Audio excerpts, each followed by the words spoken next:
چی بنیم دل ماواکا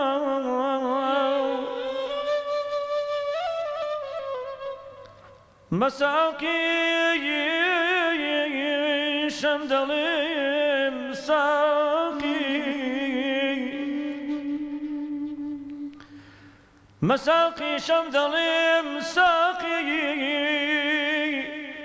شرابتك ودخيرك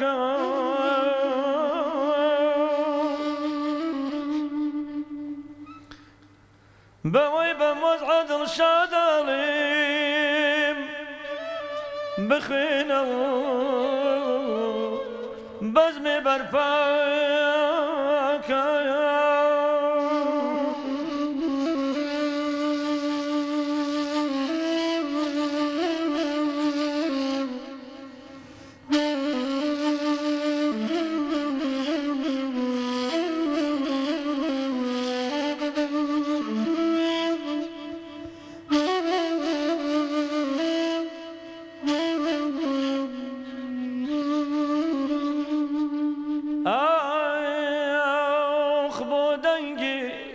يا شمشالي يا ورتي قرقالي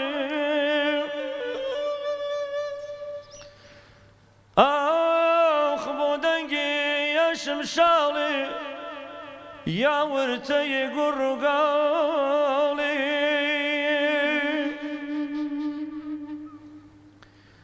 لا قريد درود برجني تدرت سكالي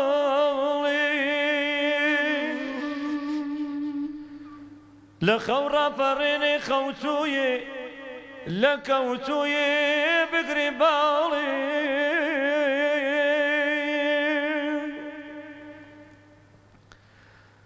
رشيشن سال بشكيني بو أهلي قواي الهوالي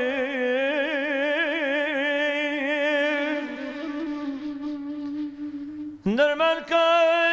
ودردي ودردي درمانك ودردي ودردي يا بيت حال بحالي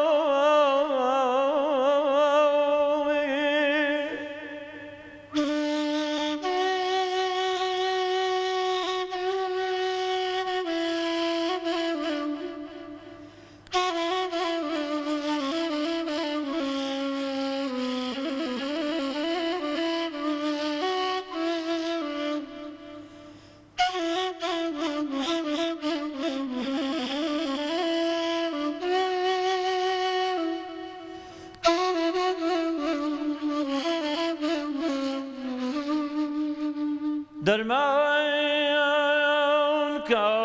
دردي دردي درمانك دردي دردي يا بيت حال بحالي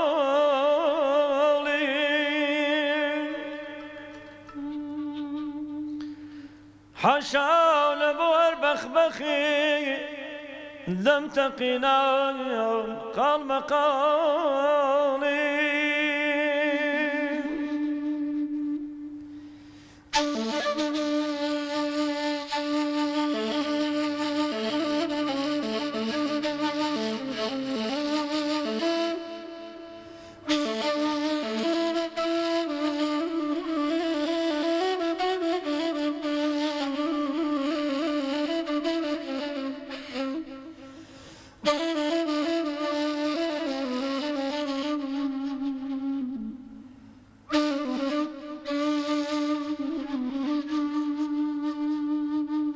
اگر لطف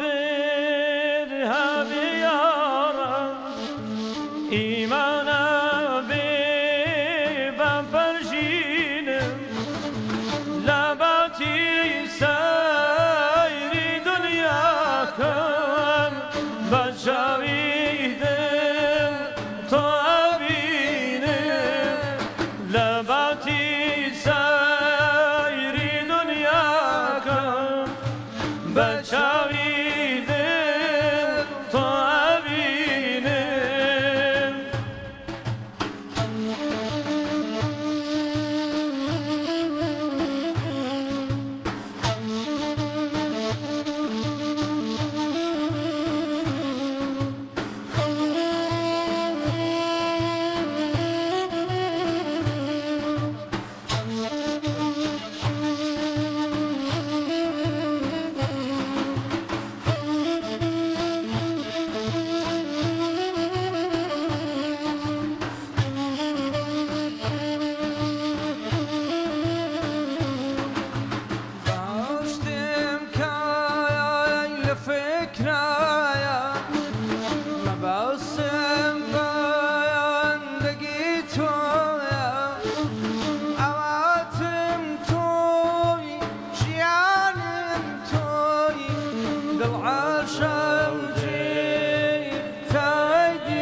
بچاوی دل تو بینم که گم شدی صاحبی لشمی روای بوسوتان بونی برد لپینا تا دودا سیفر لازینه بونی برد لپینا تا دودا سیفر لازینه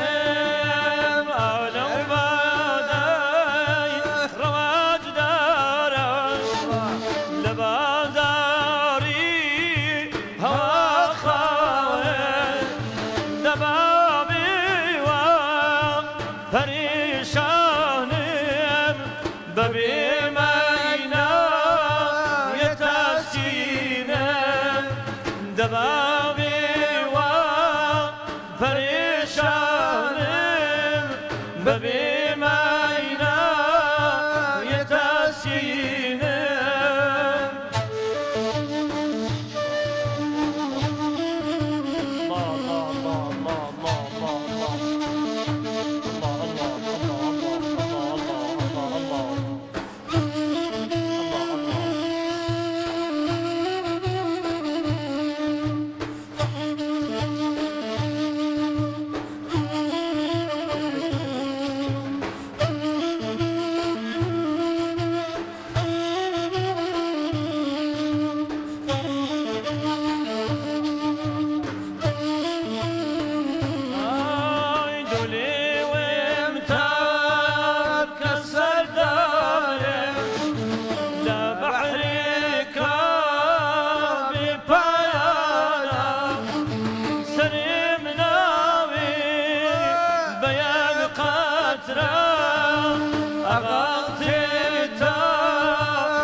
سرم ناوی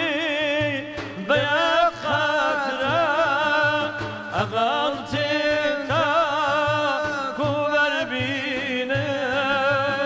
اگر لطفی همی یارا ایمان بی بپرجینم لباتی سای ری دنیا کم بچاوی دل تو بینم لباتی سایر دنیا کم بچاوی دل تو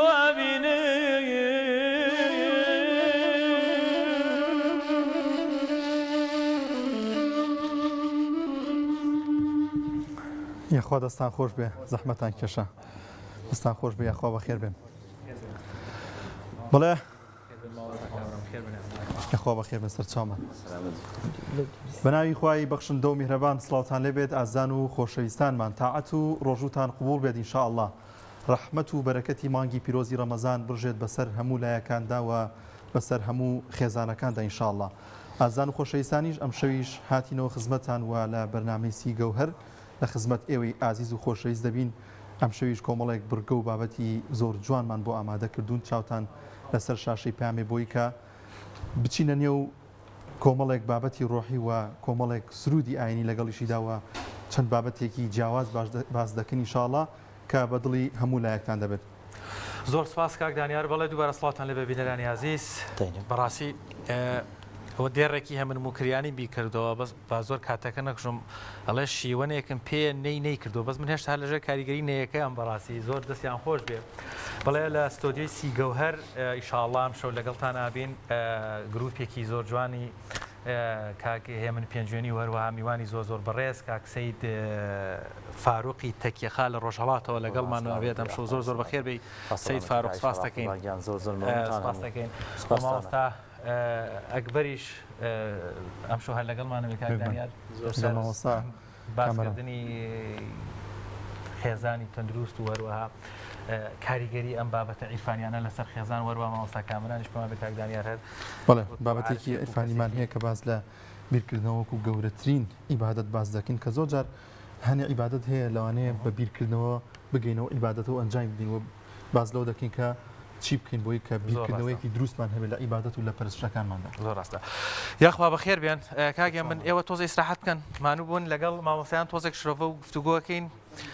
هەر سەرنجێکیشتان هەبوو ئازادن توانن ڕاستەوە خۆگە پرسیارێکە بوو لەگەڵشتان هەر بەردەوامە بینینەوە لاتان لێرە کەمێک پشوو بدەن من دوای ئیشم بۆ نەیەکەی زۆر خۆشە فەرموو کاک دانیار تۆ لێرەوە بە مژ لای مامۆستا گەورە دانیشتن دووبارە بەخێر بێن بەخێر بێن یاخوا سەرچاومە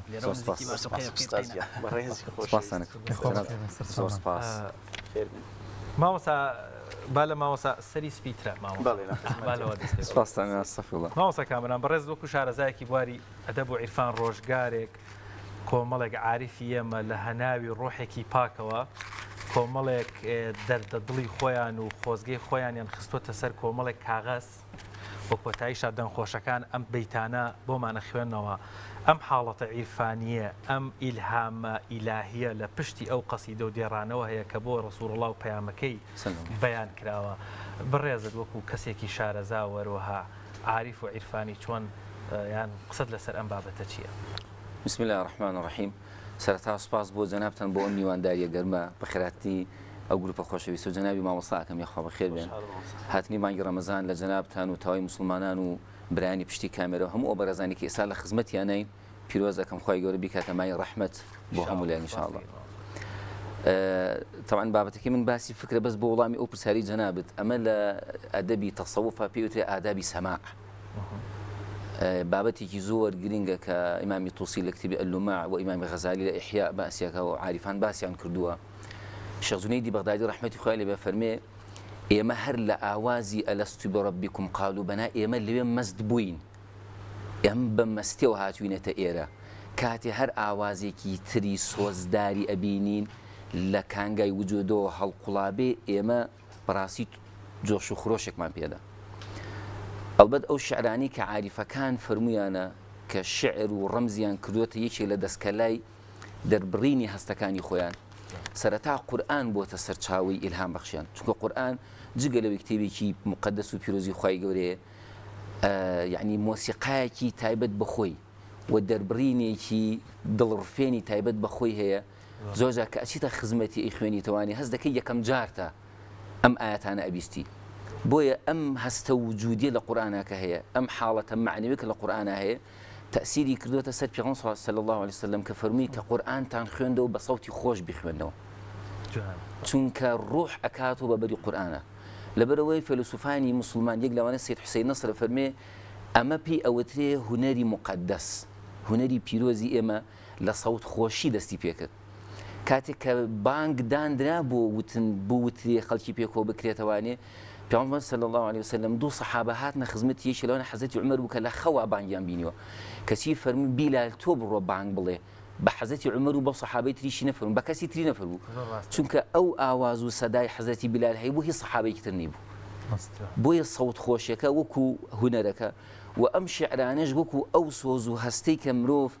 لە تەعبیریە دەستەوسان ئەمێنێ ناچار پەنە ئەباتە بەر زمان کە بەو لاوازی خۆی هەستەکانی خۆی پێدە بڕێ. زۆر باش مامۆستایان بینە سەر کورۆکی مۆزوعەکەی بەڕێستان بیرکردنەوە گەورەترین ئیبادەتی عەقلانی. ینی ئێمە زۆر جار ئیبادەتەکەین نوێژەکەین بەڵام بیرکردنەوەیکی وامان نییە پێشتیش کۆمەڵێک ناقەشەمان کرد لەسەرەوە ینی هەر ڕۆتی نییە. ئەم بیرکردنەوەیە چییە بۆچی گرنگە کاتێ ئێمە لە ئیبادەتە ئەنجام بدەین و یەکێک بێ لە گرنگترین ئیبادەتەکان؟ بە تەقسیماتێکی ذنونی مصری دەست پێکەم ڕەحمەتی خوای لێبێ لە عاریفە گەورەکانی یەکەم کەسە ئەفەرمێ معریفەی دینی سێ بەشە. معریفەیەکیان تەقلیدیە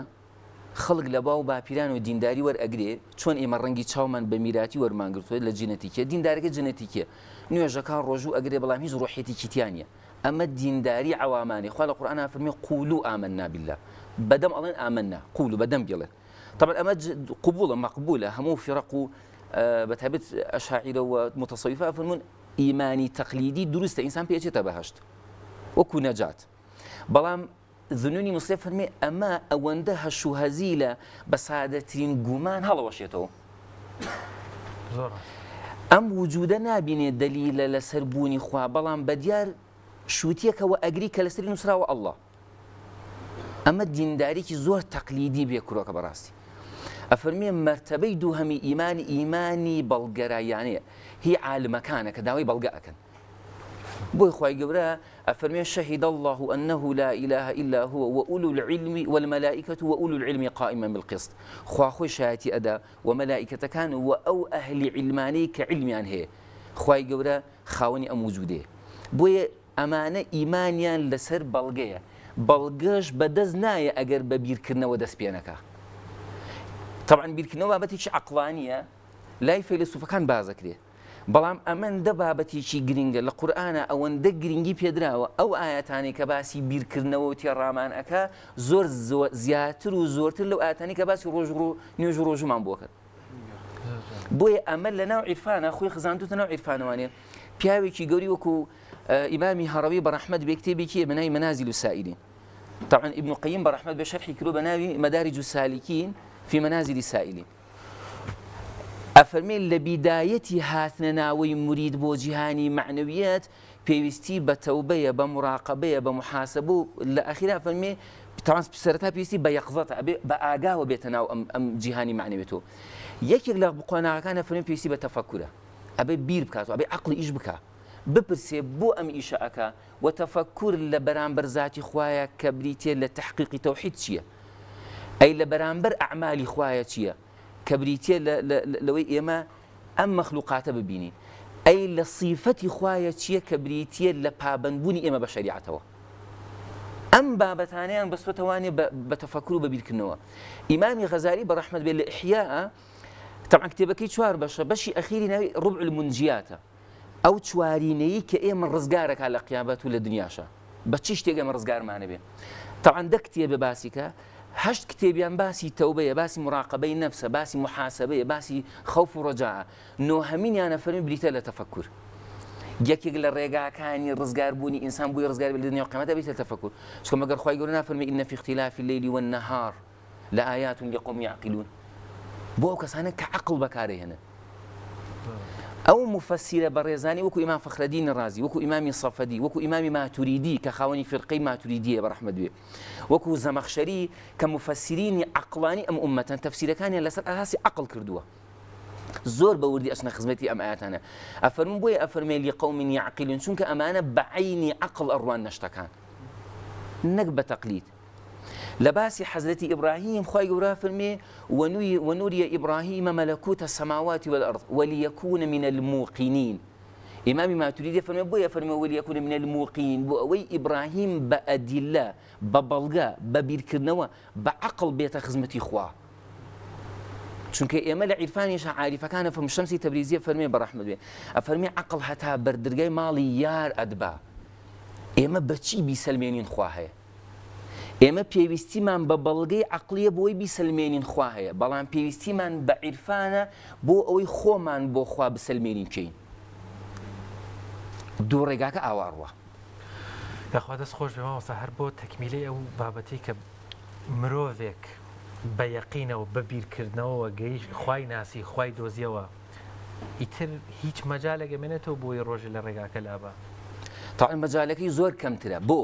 کەسێ بە عەقڵانی بگاتە خزمەتی خوا. ئەگەر کەسێک بڵێ خوا نییە ئەڵێ تۆ بانگەشەی شتێکت کردووە ئەبێ بەڵگەکە بۆم بسەلمێنی کە نییە. هەر شوبهەیەک دروست ببێ لەگەڵ کەسیت عەوامە ئەوەیە تۆ عەوام هەر شوبهەیەکی لا دروست بکەی ئەو وازە هێنێ. بەڵام ئینسانێک کە لەسەر ئەساسی علم و لەسەر ئەساسی ئەدلەی عەقڵی بوو بە ئاسانی نە ئەگیرێ نە دەستبەرداری ئەبێ چونکە بە ئاسانی پێی نەگەیشتووە. قۆناغی سێم کە ذنونی بیسڵی باسێکە بریتێ لە ئیمانی شوهودی ئیتر ئەمە ئیمانی پێغەمبەرانن کە لەسەرەوەن و لە خوار ئەوە دۆستانی خوان کە خوا لە قورئانە بە ئەولیا باسییانەکە ئەمانە ئەفەرمون ئێمە تێگەیشتین بە عەقڵ سەلمانمان خوا هەیە ئەی ئێمە چۆن خۆمان بۆ خوا بسەلمێنین دوو ئەوەی ئەو ئیمانی بیستومانە چۆن بیچێژین. ئێمە حەزەتی مەولانە قەسیدێکی دوور و درێژی هەیە مەشهورە بە ئینسانم ئارەزووست جەنابی کەکسی فاڕۆ زار لە من شارەزاترە بەیتێکیە فەرمێ گوشم شنێت قسەی ئیمان و شود مەست گوێم ئەوەندە چیرۆکی ئیمانی بیست مەست بووە ئەفەرمێ ئەی کوا قیسمەتی چاوم من سوورەتی ئیمانم ئەوێ کەسێکم ئەوێ ئەم ئیمانە لە ژیانی ڕەنگی دابێتەوە ئەم ئیمانە مەحوی گوتنی ئێمەی گاند بێتە ناو ئەو ئاگرەی کە تێمان بەربووە ئەڵێن فریامان کەون ئاوێک بکەن بە بەرمانە ئەم فرقەت و ئاگرە ئێمەی سووتان فەرمینە هەر کەسێک تێیکەوت ئەم ئاگر نابێتە دەرەوە. ئەم ئەزمونە ئیدی لەسەر بنەمای عەقڵانی دەبێت دابنەسری. دەست خۆش بە مامۆستا گیان مامۆستا ئەکبەری خاو بەخێر بێ. سپاس بۆ تۆ مامۆستا. سەر چاوان تۆ تێڕوانی تۆ قسەی تۆ لەسەر ئەم گفتوگۆیە و ئەم شەمان پێشەوی لەسەر بابەتێکی بەڕێزیشتان. وڵات دیارە بەنای خوای بەخشندە بەڕاستی ئەو میوانانە بەڕێزانە و کاک سەید و کاکێ من ئەوەندە جوان بردینیان پێم وانێ بە جوانی بگەڕێنەوە پێمانەوە دیارە پێمانەوە دیارە دەستخۆش بە مامۆستای بەڕێز تەعەمق و قوڵایە چوە ناو بابەتەوە دەستخۆشی لێ یەکەم سپاسی ئەوەی خۆشەویستی شەکەمدا کە بانگێشتان کردین بۆم بەرنامەوە داواکانم لە پەروەردگار عیبادەت و پەرستشی هەموو بینەرانی خۆشەویستی تەلەڤیزیۆنە جوانەکەتان قبوڵ فەرمێ. وڵای لەسەر قسەکانی مامۆستا بەڕاستی من لە کۆی قسەکانی یعنی ئەوەی پێگەیشتم پرسیارێک لە هەناوی خۆما کە دروست بووە هیوادارم ئینشاڵڵا مامۆستا کامەران دوای وەڵام باتەوە لەوەی کە ئایا عەقڵ چییە؟ عەقڵ لە زارا و چەمکی دینیە عەقڵ بەمانای ئەم عەقڵی ناوکە لەسەرە دێوەم دەماغەیە یان عەقڵ بەشێکی ترە لە ئینسان یان عەقڵ دڵی ئینسانە چونکە لە قورئانە ئەگەر بێدەبی نەبێ لە حزوری جەنابتانە لە قورئانە زۆر تەئکید و مفەسیرینش تەئکید لەوە کەنەوە کە عەقڵ شتێکی ترە زۆر بەیان ئیشتێنەوە بەلای دڵە ئینسان بە تەنها عەقڵی بەحت ئەتوانێت تەواو پێی بە هەموو ئەسرارەکانی ناو کەون و کائینات ببە یان بە پرسیارێکی سادەتر و ساناتر ئایا ئینسان بە تەنها عەقڵێکی بەحت ئەتوانێت بگەیە بەم پەیامە مقەدەسەی کە پەروەردگار بۆی ناردووی ئایا مسلمان ئەوەی کە خۆی ناوناوە ئیسلام بە تەنها بە عەقڵ ئەبێ بە ئیسلام ئەبێ بە مسلمان ئەوەی وادار مامۆستای خۆشەویست وەڵامان بدات زۆر باش مامۆستا لە بابەتی ئەقڵانی لە ئەقڵانیەوە چۆن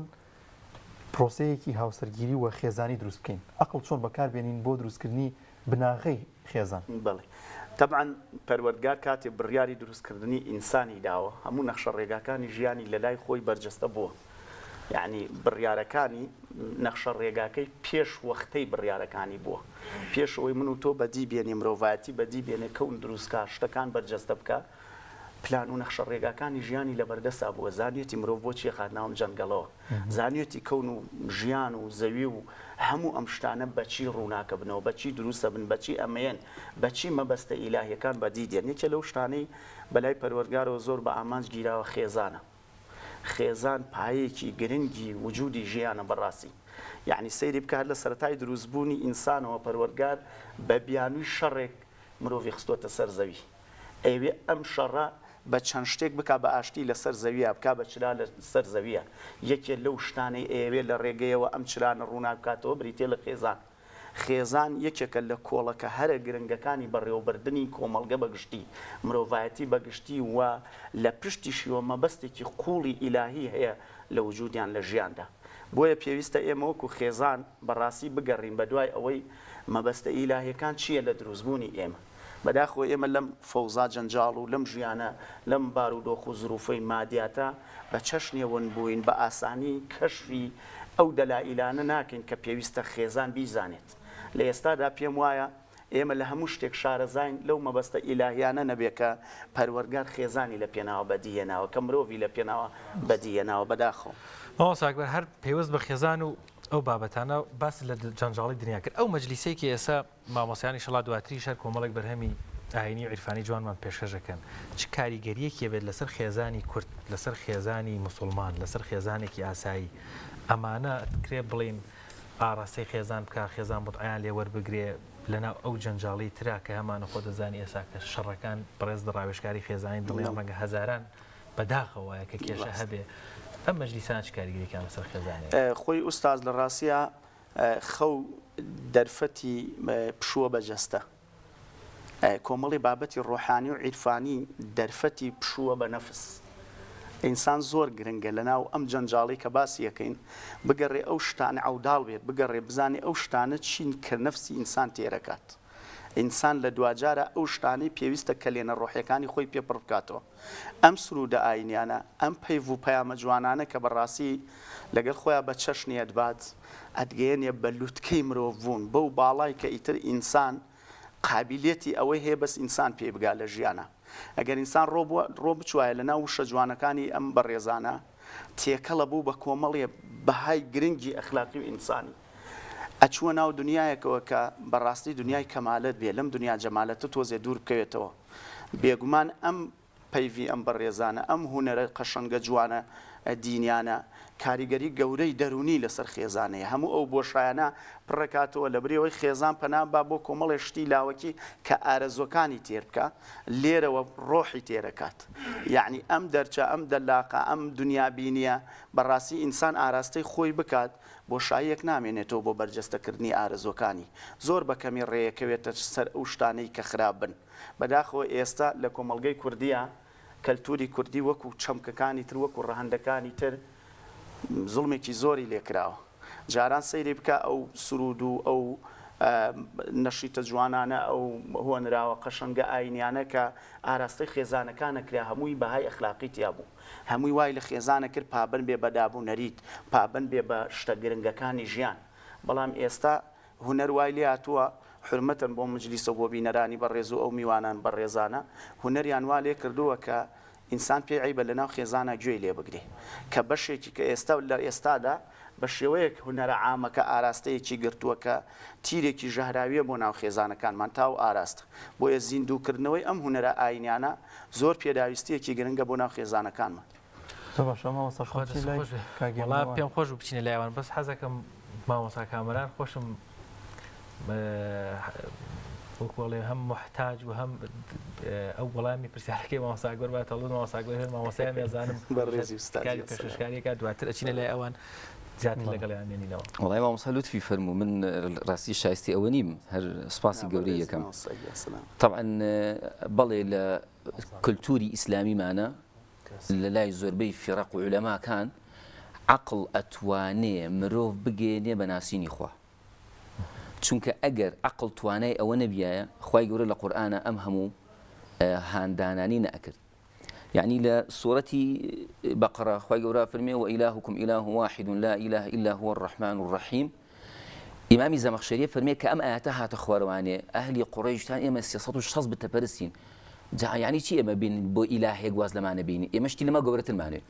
أنجا إن في اختلاف الليل والنهار والفلك التي في البحر تجري في البحر والسحاب المسخر بين السماء أم آياتها تخورواني خوي جورا فرمي لآيات لقوم يعقلون ئەمانە ئاەتگەلێکن بۆ ئەو کەسانی کە عەقڵ بەکارێنن چونکە مرۆڤ لە ژیانیا یەکەم شت کە بەری ئەکەوێ بەرخۆی ئەکەوێ کاتێک کە ناتوانێت لە خۆی تێبگا ئەی هەوێت لە دیاردەکانی دەرەوەی خۆی تێکە بزانێت ئەمە چی ئەگوزارێت لە دەرەوە بۆیە ئەم بەڵێ عەقڵانیەت ئەتوانێ ئێمە بەخوا ئاشنا بکە و خوا بناسێنێ و ئێمە بە بەڵگەی عەقڵی ئەسنا ئەگەر ئەمە نەبیایە عولەمای ئێمە بۆچی علمی کەلامیان داهێنا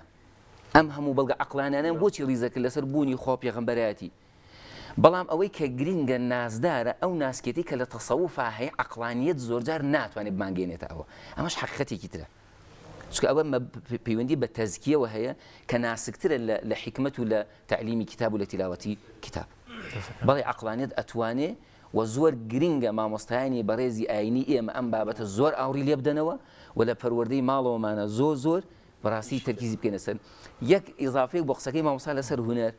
ئەرە وەڵڵاهی ئەگەر ئێمە توانیمان هونەر بکەینە پارچەیەک لە پەروەردەی مناڵەکانمان ئەتوانین لە ڕێگەی هونەرەوە واتا و جوانی شتەکان دەربخەین کە ڕەنگە ناخۆشیەکانی ڕۆژگاری ئێستا بۆ ئێمەی ناشرین کرد بێ شارد بێتی و ئەخوا دەستان خۆش مامۆسایان با بچنە لای مامۆسایان لەو لاشەوە کاگێ من سپاس هەرچەند تو هەر میوانی ساحب ماڵی شازەکەمان لێوە تاگەینە ئەوێتەوە دەست پێ بکە چاوت ماچەکەم وەڵام من کۆمەڵێ سرنج و پێشنیارم هەیە بۆ هەردوو مامۆسای بەڕێزم لەبەری کە بابەتەکە چۆ بابەتی عەقلانیەت ڕەنگ نییە هەموو کەسێک لە عەقلانێتە وای لێ بکەی کە فکر بکاتەوە ئێمە توانین لە عەقلانێتە وا لێ بکەین فێڵی لێ بکەین ئەمان چی ئەمان چ بابەتێکە لە عرفانێتە قۆڵی ڕاستە لە عرفانێتە ئێمە کۆمەڵێ بابەتمان هەیە کە توانین لە عەقلانێتە دەست برین بەسەر بابەتەکانە یعنی من بە تەنیا توانم دەستگرم بەسەر عەقلەتی دەیان و سەدان و هەزاران کەسەکە ئەمڕۆ لە دەرەوەی ئیسلام وانەی بینین بە ناوی شەریعەت و تەریقەت و ئەوانەوە کەسی شتێ ناغا مامۆستا سەرنجتان هەیە وانە ئەمە ئەمڕۆ ئەسڵی عیرفانیت بۆ بەو شتە ئێمە بتوانین من لە شوێنی خۆم دانیشم کارەکەمە سەر فکری دەیان و سەدان هەزاران کەس دەستگرم باسی کرد ئەوامەکەیە کەسێک کە باڵگەی هەبوو ئەمڕۆ ئەسڵی واقع ئەوامەکەیەمان مامۆستا بازەوەکە کە ئێستا زۆر ئێمە ئەسڵی واقعیمان کە بەڕاستی ئەوامەکەیە کە ئەمڕۆ ئیتر دەستیان لە من و تۆ و هەموو ئوستازەکان بەرداو بۆ کەسێکی عەوام کە بۆ بە ئوستاز و پێشەوا و پێشەنگ کاگێ من مامۆستاکبەر ئاماژەی بە شتێکی زۆر جوان کرد یعنی لە فەراغی نەبوونی سرودی ئاینی هونەری ئیسلامیدا ئەمە چەمکێکی بچووکە ئەمە چکە لە عیرفانێتە ئەوەی کە ئەساسە مامۆستا لای معلومە شەریعەتە یەکەم شت ئەنجا تەریقەت ئەو تەریقەتە مهم نییە شەریعەت مهمە چکاتەوە تەریقەتێکت نەبێ شەریعەتێکت نابێ ڕێگایەکت نابێ بۆ پێگەیشتن و هەدەف بوون بۆ ئەو شتی کە تۆ ئەدەوێت ئەمڕۆ لەم بابەتەیە ئەژین ئێمە ئەمڕۆ ئێمە کاکە سیفارقمان داوت کردووە کە بەڕاستی چۆن بتوانین سرودی ئیسلامی ئەمە قسەمان زۆرە مامۆسایان مەلایان هەموو داعیەکان قسەمان زۆرە ئەوەی کە چمکی خوارەوەیە چییە سرود بێژانە مەداحەکانە ئەمانە تاشن کاریگەریان هەیە لەسەر کۆمەلگای ئیسلامی کۆمەلگای کوردەواری خێزانەکان تاکەکان لە هەر کەسێکەوە چۆن کەسێک تاک بێنین تا کۆمەلگایە بێنین تا خێزانێک بێنین تا عایلێکی گەورە بێنین ئەمانە مهمە منیش ئەم پرسیالە هەم ڕووی بێئەدەبیم لە خزمەتان نابێت لە ئێوە سیفارە بکەن ئەم سرودە ئیسلامیانە تا چەند ئەتوانین کاریگەری هەبێ کاریگەری دابنێ لە ناو کۆمەلگا لە ناو خێزان ناو تاکە ئەمڕۆ شتێک دروستە بێت ناو تیکتۆک و سۆشیال میدیا هەمومان تەقلیدیەکەین ئەو ئەبینین و ئەبینین بەڵام ئێمە چی بکەین ئەم تەقلیدە بە شتێکی باش و باش بەرجەستە بکەین لە ناو کۆمەلگایە من حەزەکەم ئەگەر بەجێ ئیجازی ئێوە بە کاکفارق بڵێم دوای ئەوە ئەم بە وتنەکانی بە کۆمەڵێک شەرحی دوای ئەوەش بێمە خزمەت جەنابتان زۆر زۆر بەخێر بێ ڕاستی چاو دڵمان ڕوون ببینین یاخوا لە ڕۆشناییشاڵا زۆر ڕەنگێکی تایبەتی مامۆستا قوربانم دەستان ئاوازە خۆشەکانی ئەدەب و عیرفان هێشتا لە ڕۆژهەڵات چرایەکی ڕۆشنن زۆر جارەکان لەمدی و هەم لەو دیوە الحەمدولله ینی لەبەرەی بەڕێز لێسەڵاتی پێم خۆشە جوابێکی و جوابمان بیتەوە کاریگەری ئەم شتانە هەیە ناو بسم الله الرحمن الرحيم يا رحمن يا رحيم يا رحمن يا رحيم يا الله من هرچەند زمانم قادر بەوە نییە کە تەشەکورکەم لە خزمەت ئەم دوو گوڵە عەزیزە و ئەم برا عەزیزانەوە بەتایبەت مامۆستا کامران مامۆستا ئەکبەر و برا عەزیز و بەتەواو کارمەندانی کاناڵی پەیام زۆر زۆر ڕێز و حورمەت و قەدردانیم هەیە بۆ جەنابتان و بۆ هەمووتان زۆر سپاس و تشکر ئەەکەم کە بۆ ئەم میوانداریە کە خوا بەخێر بێ گەورەتان فەرموو منیش ئەم بووم باعیسەوە کە زەحمەت بن بە جەنافتان ئەوەندە مامۆستا ئەکبەر و مامۆستا کامران جوان و زەریف و شیرین تەوزیحیان داد بە حەقیقەت من بە بێعەدەبی ئەزانم ئەو وەسفە جوانەوە ئەو ئیشارە پێکردنە کە بەو شێوە زەریفە ئیشارەیان پێکرد من ئیجازە بە خۆم بۆم بێعەیبی وا بکەم و ئەزانم هەر ئەوە کامڵە ئەوە مکەمڵە ئەوەی کە من لە خزمەتانە عەرزی ئەەکەم بەحسێکە کە سەرچاوە ئەگرێت لە عولەما و عورەفا کە ئیسلام بە وتنی زۆرێک لە گەورە پیاوانی هەر کوردەواری خۆمان کە ئیشارەیان پێکردووە عولەما عورەفا متەسەوفە و ئیسلام تەشکیلی لە سێ باڵ بەشی ئەعزەمیەوە عولەمایە ئەوە سەرچاوکە ئەگرێت بۆ شەریعەتی ئیسلام بەشی دووەمی عورەفا و متەسەوفەیە یعنی ئەم دوو مەنهەجە پێکەوەوە بەیەکۆ جوان و تەسەوفەکە لێرە شەریعەت ئەگەر تەسەوفێک بە حەقیقەت بە معنای واقعی مطابقی شەریعەت نەبێت ئەو تەسەوفە ڕەدە ئەبێ ئەو تەسەوفە مطابقی ئەو شەریعەتی بێکە پێغەمبەری خوا صلی الله علیه وسلم و ئێمەی خەڵات کردووە ئیتر تەسەوفێکیش کە مطابقی ئەو شەریعەتە بێ دیارە ئەبێت چ تەسەوفێ بێت و چه پەیامێکی بێت بۆ بەشەریەت ئەویش ئەمەیە بە معنای واقعی و بە حەقیقەت ئەمە تەجروبە سابەتی کردووە کە عیرفان و تەسەوف پاڵپشتێک و هێزێک بە قووەتە بۆ شەریعەت و شەریعەت بۆ تەسەوف تەسەوفش بۆ شەریعەت بلا تەشبیه نمونەیەکی سادە و چکۆلە من یێنمەوە غەزا ئێوارە سفرە ڕائەخەن لە هەموو نەوع خوراکێک لەسەر ئەو سفرە دانراوە یەک نیعمەت کە لەسەر سفرەکە تام و چێژێک عەزیم ئەبەخشێ بەو خوراکە ئەویش بە کوردەواری خۆمان خوێ نمەک خوێ کە ئەو خوێ ئەپاشی بەو خوراکە تام پیا ئەکا لەزەت پیا ئەکا چێژ پیا ئەکا لەزەتی لێ ئەبیت بە فەرمایش یەکی لە پیاگەل گەورەی کوردەواری خۆمان لە سیاه چاڵە لە سجنا ئاوات و ئاخ بۆچی هەڵەکێشێت ئەفەرمێ ئاخ بۆ دەنگێ یا شمشاڵێ یا ورتەیە گوڕوگاڵێ ئاخی بۆ هەڵەکێشێت ئاخ بۆ دەنگێ یا شمشاڵێ یا ورتەیە گوڕوگاڵێ لە ئاگری دڵ و دەروون بڕژێنێتە دەر تۆسکاڵێ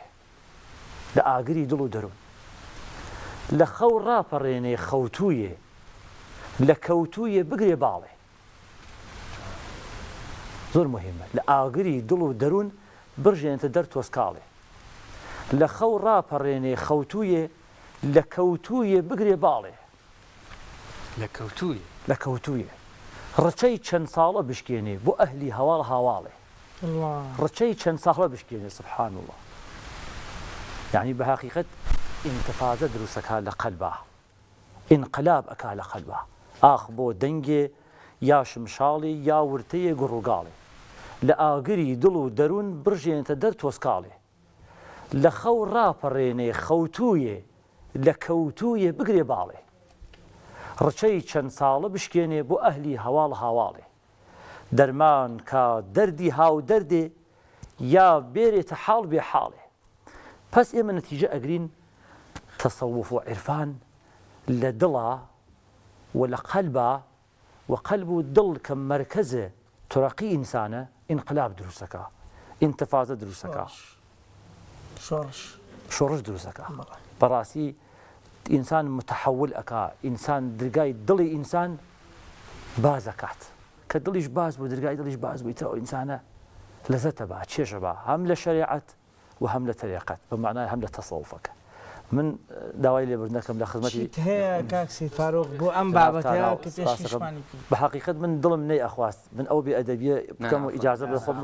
کە بۆ ئەو فەرمایشە شیرینی مامۆستا ئەکبەر و مامۆستا کامران زۆر دەزەتم برد و زۆر بە شیرینی و بە جوانی باسییان کرد چیمان پێ خۆشە چیت پێ خۆشە بۆ ئەم بابەتە کاوا ئێمە بەحاڵ بێنی بەڕاستی من لە خزمەتانە ئەگەر من کە کەوتوێ بگرێ باڵێ لە کەوتویە بگرێ باڵێ ڕۆچەی چەند ساڵ ئێمە کەوتونی ئەو تۆ بگرە باڵێ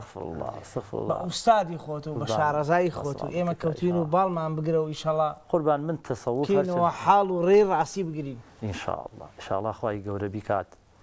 دڵ و دەرونی هەمومان ڕۆژ بە ڕۆژ ئاوەداندر بێت بە خۆشەویستی خوا بە خۆشەویستی ئەڵڵاه کە من لە حیاتی تەمەنما یا ئەڵڵام بیست بوو وەلێک تا لە عارفێکی بەرز و بەڕێز عارفێکی بە معنای واقعی بە معنای حەقیقی عارف ئەهل تەسەوف عارفێکی ڕاست لە مەرحوم شێخ حسەینی شێخ کاکە حەمە دەرەجاتی عالی بێ کە لە مەجلیسیا دائەنیشتین کە ئەی فەرموو بەم لە بەسێ وشە بەسێ حاڵەت ئەو مەجلیسەی ئەهاوردە سەما یعنی کەسی وابوو ئەی وەڵڵاهی 20 ساڵە من فرمێت بە چاومان نەهاتووە ئەمە چییە ئەمە چه حاڵێکە ئەمە چه ئەحواڵێکە ئەم مەجلیسە چییە بەسێ وشە ئەی فەرمووی ئەڵڵاه یا ئەی فەرمووی ئەڵڵاه گیان بەم وشەکە ئەی فەرمووی ئەڵڵاه گیان حاڵاتێک ڕووی ئەدا لەو مەجلیسا من بیست بووم یا ئەڵڵاه ولی نەمبیست بووی ئەڵڵاه گیان کە بە معنای واقعی لە خۆی جوان بوو پێی ئەکەوت ئەی فەرمووی ئەڵڵاه گیان کە ئەی فەرمووی ئەڵڵاه گیان دڵگڕی ئەگرت چاو پڕ لە فرمێسک ئەبوو کەواتە قوربان تۆ بێنە جۆش و ئێمەش دڵیان نەحاڵ من حەد و لیاقەت ئەوەم نییە کە من خوا نەکردە لە دڵما بێ بەشکم من تحوڵی ئیجادکەم لە دڵێەوە ئەستەغفر الله ئەمە ئەوجی بێ ئەدەبیە بەتەوەکل بەخوا بەتەوەکل بەخوای متعال بەتەوەکل بە ئەڵڵاه گیان دەست پێ ئەەکەین ئەویش بەرەکەتەکە خۆی ئەینێرێت هیچ شتێک بە بئیزنی خوای متعال جێبەجێ نابێت لە مانگی پیرۆزی ڕەمەزان زیاتر بەرەکەت ماشاء الله ئەوەی تر بەرەکەت و ڕەحمەتێکی تایبەتی و سپاسی جنابتان ئەکەم و بێعابیم کرد لە خزمەت ئەو مامۆستا کامران مامۆستا ئەکبەر عەزیزا و ئێمە عارفیش بە شیعرەکەی بەشک و خوا بیکە ئەوە دڵی ئێوەیە ڕۆشنە نەهی من نییە با تا ئێوارە من هەر بخوێنم گیرەندە نەیگرێت فرستەندە هیچ شتیا بەستنەوە ماشاء الله لە دڵی ئێوە و لە دەرونی ئێوە و لە حاڵ و لە ئەحواڵی ئێوە خوا بۆتان زیادکە ئیشەڵا خوا بیکەوە خوا یارمەتی بدات بەم شیعرە لە شیعرێکی مەرحوم شێخ حسەین بیگەێنم کە ئەم مەستیە ئەم حاڵەتە چی ئیشەڵا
جنة العالم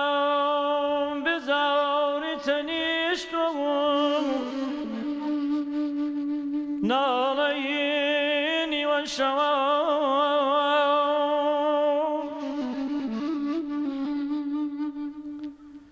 ڕەنگی زەرد و ئەشکی ئاڵ خۆشایەدن بۆ سایران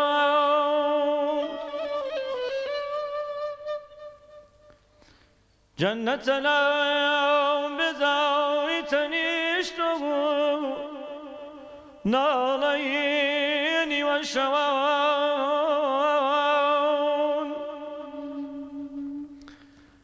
ڕەنگی زەرد و ئەشکی ئاڵ خۆشایەدن بۆ سایران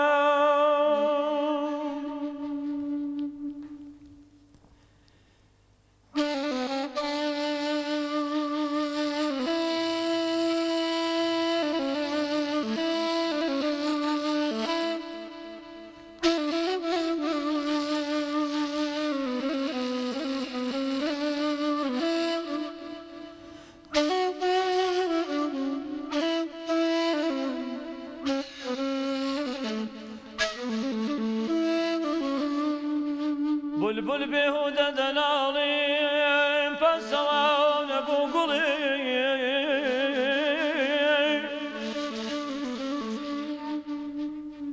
بلبل بێهودە دەناڵێم پەسەوانە بۆ گوڵێ گەر سروری جاویدانی تەوێ وەلای باخەوە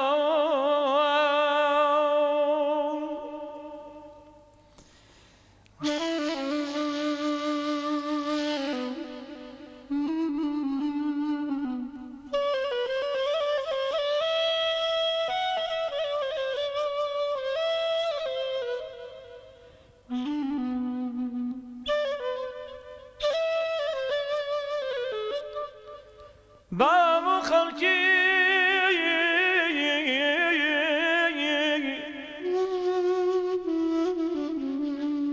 بابو خەڵکی بەجارێ لە جەننەتە جەم ببن لەسەر جۆگەی شاد و شیر و ژێر سایەی سەروی ڕەوا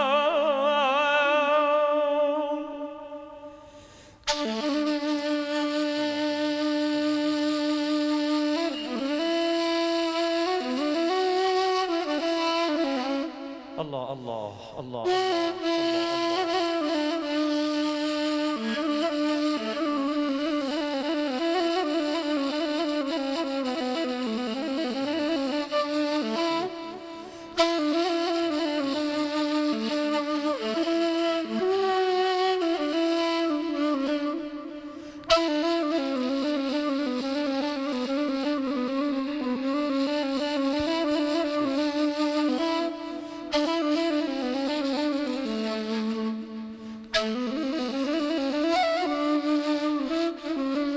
بلقاي حق انتظار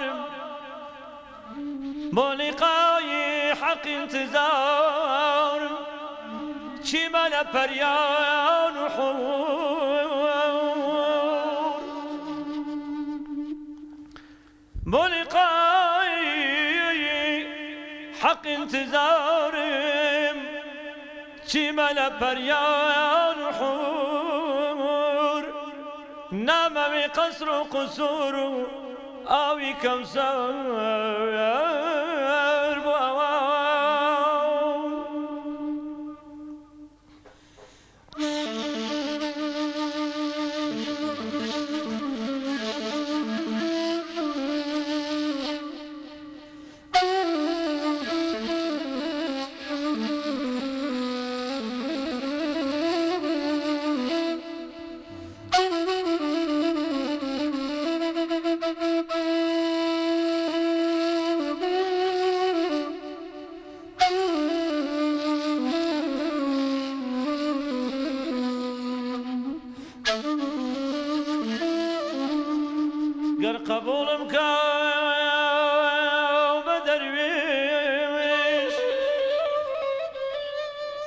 قال قبولم كام درويش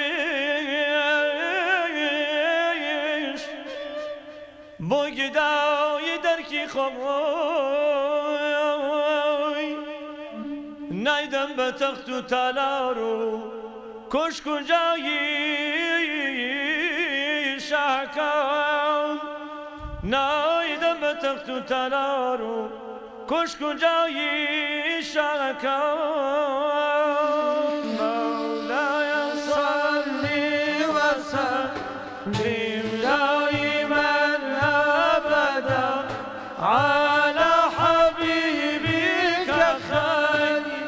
الخلق كلهم على حبيبك خير الخلق كلهم بلبلی منارا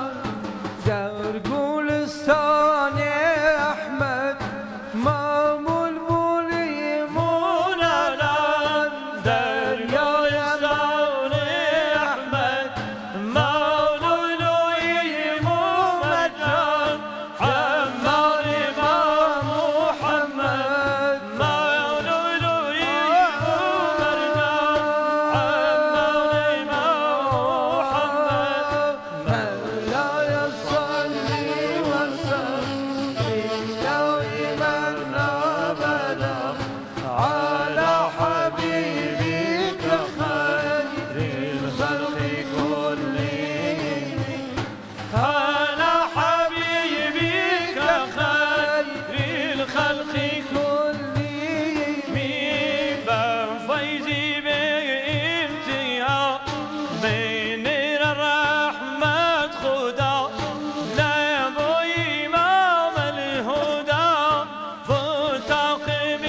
صعدا لا يبو إمام الهدى متقم صعدا مولاي صل وسلم دائما ابدا على حبيبك خير الخلق كلهم على حبيبك خير الخلق كلهم ای شاهی خوش خلق و خوب ای ماهی گل رنگ و بو روح و دل و نشمو بوتو بفیدا روح و دل و نشمو بوتو بفیدا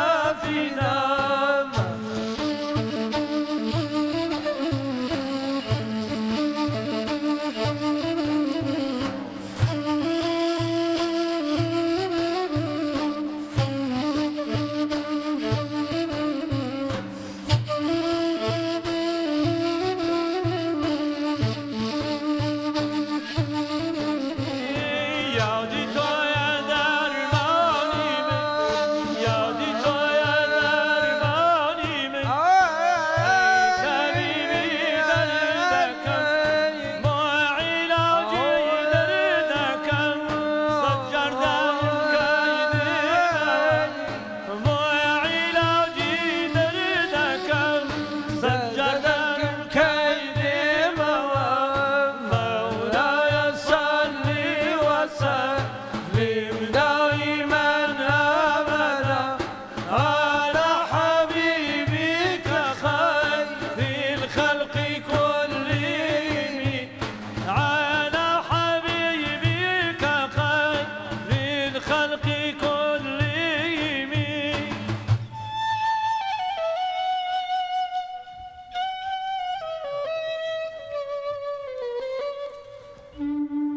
سبب سودای سوتێنەر وەک سەهۆڵم بۆ چییە؟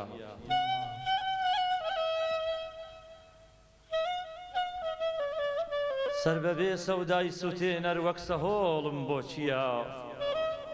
دڵ بەبێ علمی لە دونی تاسی چۆڵم بۆ چییە؟ گەر بە گەنجی ڕێگە نەبڕم شان بەشانی سادکان لەشێکی پیر و پێوسی و چنگی خۆڵم بۆ چییە؟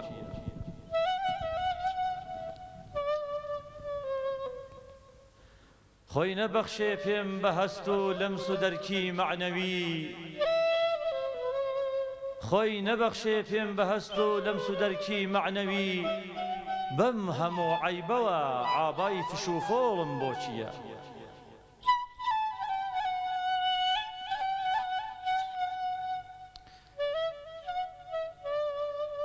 چەندە وەسفی نابەجێم کەن نامەوێ بێسوودە لام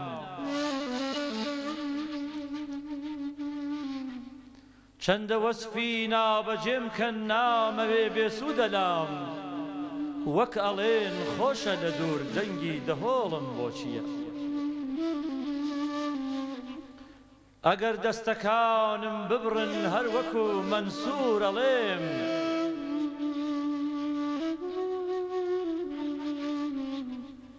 ئەگەر دەستەکانم ببڕن هەر وەکو مەنسوور ئەڵێم دڵ کە جێگەی حەق بێ ئیتر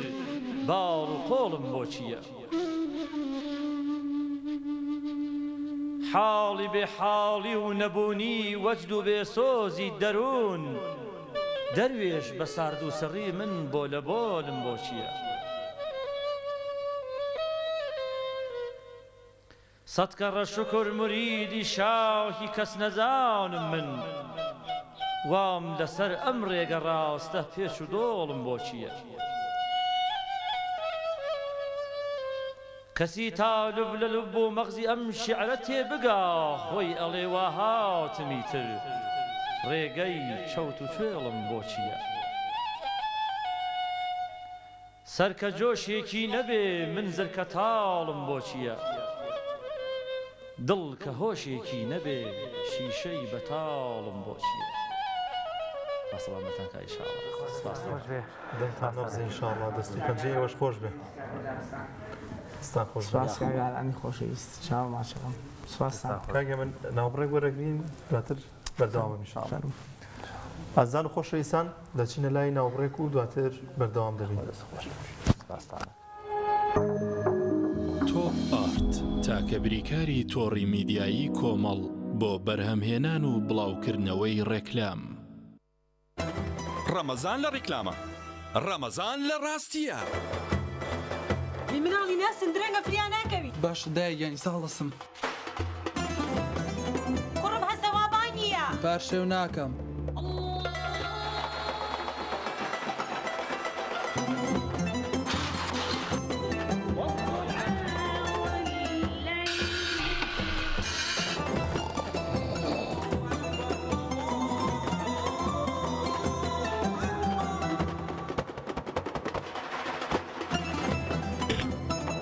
بەڕۆژێت بەڵە بەڕۆژوو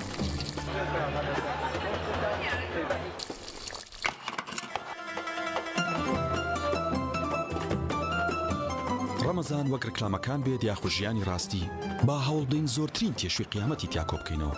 بە جۆرێک چێژی ڕۆحی لێ وەربگرین تا 11 مانگی تر بەشمان بکات برنجی مەحموود ڕەمەزانتان لێ پیرۆزەکات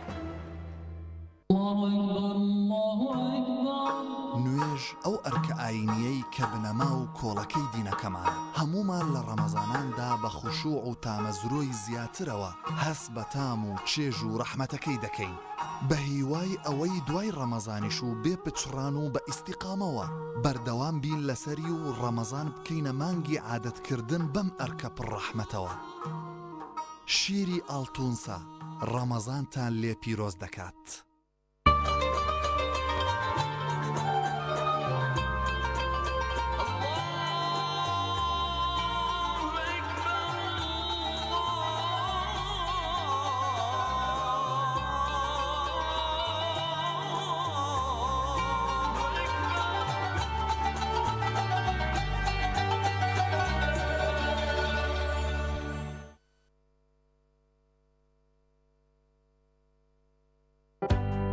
گرفتی ئەوەت نەبێت جلەکانت پیسبوون و بۆنیان ناخۆش بێت کاتێک جلشۆری های سێنس بیورجێتت هەیە.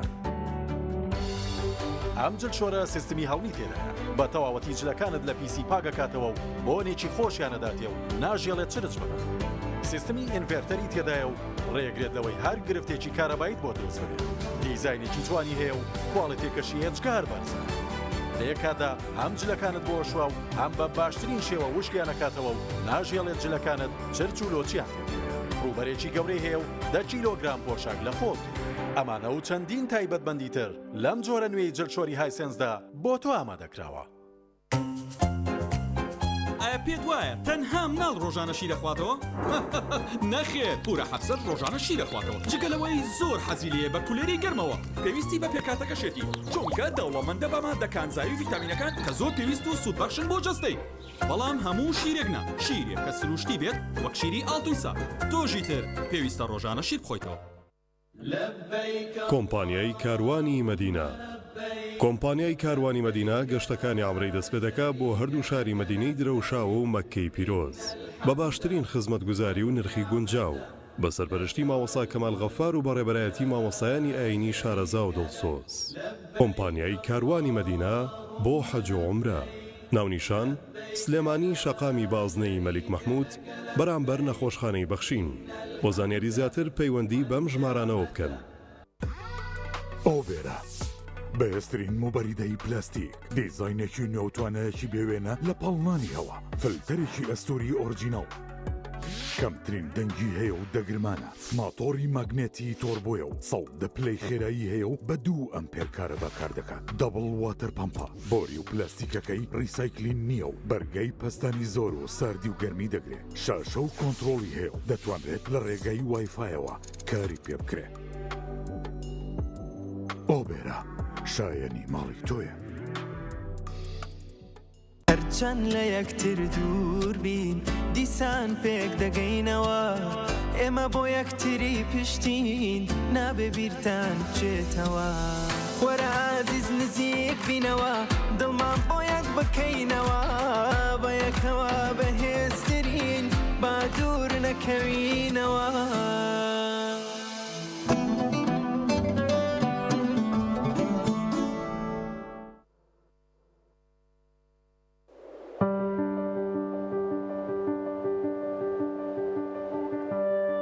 لە ناو سروشتی دڵڕفێنی کوردستاندا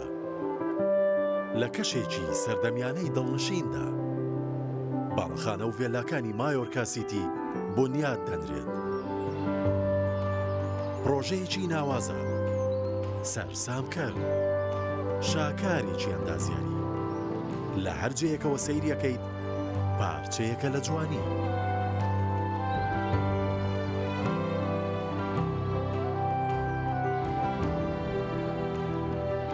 خزمەتگوزاریەکانی شێوازی ژیانت دەبەناسێکی تر.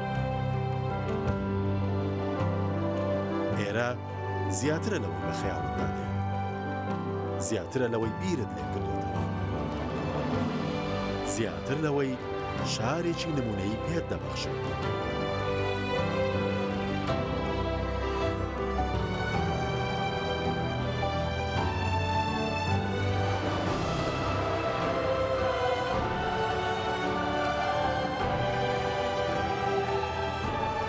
مایۆرکا سیتی،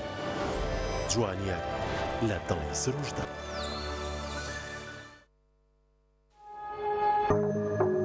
تۆپ ئارت تاکە بریکاری تۆڕی میدیایی کۆمەڵ بۆ بەرهەمهێنان و بڵاوکردنەوەی ڕێکلام.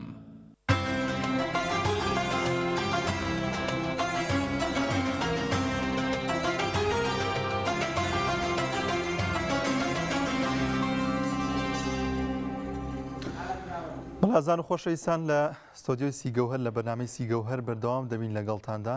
ئینشاءڵڵا توانی بێتمان شێوێکی عیرفانی و بابەتی عیرفانی و کۆمەڵێک سرودی عیرفانی پێشکەش بە ئێوەی ئازیز و خۆشەویستمان کردبێت. جا کاگێ من دێم و لای بەڕێزت پێما بێ پرسیارێک ڕاستی مامۆستا کامەران کرد هەر لە چوارچەوەی بابەتی ئەقلانیدا. پرسیارەکە دووبارەکەیتەوە بۆی کە بینەران زۆر جار لە ئەقلان تا ئێمە ئەچینە ناو بابەتێکەوە بەڕاستی لاشعوری وازین لە هەموو شتەکان تێ ئەگەین و شتەکانە بینین، بەڵام شتەکە واقعی وانە. مەسەلەیەکی تر هەیە، شتێکی ترێ لە مامۆستا کامەران خۆی باشتر دەزانێت. پێم خۆشە پێکەوە مناقەشەیەکی دۆستانە بکەین. قوربان ئەوەی کە مامۆستا کاکی منی فەرمێت تەواو هاوڕاییم. جا ئەمە خۆشە هاوڕاییەکە لەوەیە ئێمە کۆمەڵێک گرفتمان هەیە. گرفتی یەکەم ئێمە چۆن ئەم هونەر و مەسلەی مەداحیەت و ئەم سۆز و هەستەمان نەکردووە بە بەشێک لە پەروەردەی مناڵەکان و خۆمانمان کاتێک کە بەری ئەکەوین دنیایەک پرسیار و گومانمان بۆ دروزە بێ هەر پرسیارەکەی من ئەوەی ئایا عەقڵانیەت لە پەروەردەی ئێمە وجودی هەیە؟ ئایا ئێمە بە عەقڵانی پەروەردە کراوین؟ ئێمە فێرکراوین پرسیار بکەین و گومان بکەین یا ترساندویانین؟ بۆیە عەقڵانیەت شتێکی نامۆیە بە کۆمەڵگەی ئێمە بە پەروەردەی ئێمە بۆیە کاتێک کە باسی ئەکەین ئەڵێ باسی غەریبەیەکەکەین ئەمە خاڵێکە ئەمە لەم ئاخیرانەوە دوزبوو پێشتر سێری پەس بگەڕێ بۆ کۆمەڵێک لە مێژووی ئەدەبیاتی کوردی و عارفانی کوردی یانی شتی وایە وتووە ئەگەر ئێستا یەکێ بێت تەفسیریکا بڵێ ڕەنگە مەجلیسەکە تێک بێ ڕەنگە فتوای کافربوونی دێ ئێستا خۆیان خە بەتەمام ئەوەت باسکەم دوو گلەییم لە مامۆستایانی بەڕێزی ئاینی ئێمە هەیە کە میراتگیری پێغەمبەرانن نەک پێغەمبەر عەلەیهیمو سەلام ئێمە پیاوێکی گەوری وەکو مەولەویمان هەیە کاتی مەولانە خالید لە هیندستان تەشریفێتەوە ئەیکا بە مەرج هەر مەلایەک تەریقەت لەسەر دەستی ئەم وەرئەگرێ ناتوانێت ببێ بە خەلیفەی ئەگەر کتێبێ لە علمی کەلامە دانەنێ ئەبێ مستەوای علمی ئەوەندە بێ بتوانێت علمی کەلام کتێبی تیادانێت کە علمێکی ڕقە عەقڵانیەتە کردوێتی بە مەرج ئێمە شامعروفی نۆدەیمان هەیە باوکی کاک ئەحمەدی شێخ هیچ علمێکی ئیسلامی نییە بە شیعر کتێبی لەسەر نەنووسی بێ ئەعمال کامیلەکەی 6 بەرگە لە منطق و لە علمی کەلامە نووسوێتی مامۆستایانی بەڕێزی ئێمەی ئێستا ئەتوانن لە منطق و کەلامی کۆنا کتێب بڵێنەوە نەک بینووسن آخر ئێمە ئەم شتە غیابی هەیە لە ئێمە من باسی عنقا ئەکەم عنقا باڵندەیەکە بوونی نییە بەس ناوی هەیە ئەفونکە ئوستاز ئەمە هەمیشە لە ڕۆح و وجودت و فکری خۆمانە لێلێک هەیە پێڕێن لێل ئایا ئێمە ئەتوانین بە لێلی خۆمان ڕێ بکەین و فکریشمان لای لێلی واقعی بێ بۆ ناتوانین ئەمە گرنگە ئەمڕۆ ئێمە لە مانگی ڕەمەزانین ئەمە فکرمان ئەوەندەی کە ئاکار و ئەفکارمان لای خوددا و مانگی ڕەمەزان و ئەفکار و ئیلەکان بێت عەقیدەکان بێت بەڵام کۆمەڵی خەڵکمانەیە ئەتوانین بە فکرێکی تر بهێنە ناو ڕەمەزان و عەقیدە و خواناسیەوە چۆن مەولانا لە هەوڵەوە چکە ئاکارێکە ڕۆیشت و هاتنە واقعێتەوە ئێمە ئەتوانین هەر کەسێکمان وا پەروەردە بکەین وەک مەولانا بە ئاکارێکی ترابی بین کە ئاکاری فکری خۆیەتی کە ئێمە ئاگاداری ئەو شتەنین بەڵام بیبینە ناو ئاکارێکی تر ڕاستەقینەیەکی تر واقعیتێکی تر کە لێلی و شەمس و عیشقێکی ڕاستەقینەی ئەبەدیە جا عەرزت کەم من ئەمەی کە باس ئەوەی کە جەنابەت باسی ئەکەی باسی عەقڵی جوزئیە ئێمە هەر یەک لە ئێمە خاوەن ڕێژەیەکین لە عەقڵ بەڵام ئەوەی من باسی ئەەکەم باسم لە یاسا گشتیەکانە کە هەمومان لەسەری کۆکین بۆ نمو هەمومان ئەزانین ئەم ستۆدیۆیە گەورەتر نییە لە کۆی بیناکە گەورەتر لە ستۆدیۆکە ئەمە یاسایەکی گشتە لەسەر ڕێکەوتین هەر کەسێ بێ بڵێ ئەم ستۆدیۆ لە بیناکە گەورەتر ئێمە قبولی ناکەین چکە پێچەوانەی یاسا گشتیەکە قسەی کردووە مامەڵی و هیچ دەلیلێکیشی نییە ئەمە گرنگە ئێمە بڵێ کۆمەڵگەکەمان ئومەتی ئیسلامی میلەتی کورجارێکی تر لەسەر ئەساسی عەقڵانیەت پەروەردە بکەینەوە بۆ ئەوەی هەرچی ڕاست بۆەوە وەکو شعرەکە فەرمووی هەر کەسی هاتووتی من عاشقم بڕوانەکەی ئەوەکو فەرمووی بە عەبا و بە عەبای فیشاڵ نییە هەرچی ڕاست بۆەوە عەباکەی گەورەتر بوو شێخی کامەڵترەکەوان نییە چونکە ئێمە لە دینداریە چکەمە دین لە پێغەمبەر وەرەگرین صلی الله علیه وسلم لە خوش وەرناگرین چکە پێغەمبەر بە ئێمە نزیکترە ئەو ئەفەرمێ من خوا ناردوومی و ئیلا خوا ڕاستەخۆ لەگەڵ ئێمە قسەی نەکردووە بۆیە مەولانا ئەفەرمێ پێغەمبەر سەنگی مەحەکە طبعا سەنگی مەحەک معلومی جەنابتانە ئاڵتون فرۆشەکان بەردێکیان لە ئەچی ئاو ئاڵتونەکەی لێ ئەدەی پێ دەڵێ ئاڵتونە یا زەردە بەوە ئەوترێ سەنگی مەحەک پێغەمبەر سەنگی مەحەکە هەر کەسێ هات ئیدعای کرد لە سەنگی مەحەکە ئەدەین دەرچوو قبوڵمانە دەرنەچوو بۆ خۆی بەس ئایا ئێمە لەسەر ئەوەش پەروەردە کراوین هەموو شتێک لە سەنگی مەحەکەکە بدەین شێخ جونەیدی بەغدادی ئەفەرمێ طەریقەتی ئێمە لەسەر دوو پایە بەندە قورئان و سونەت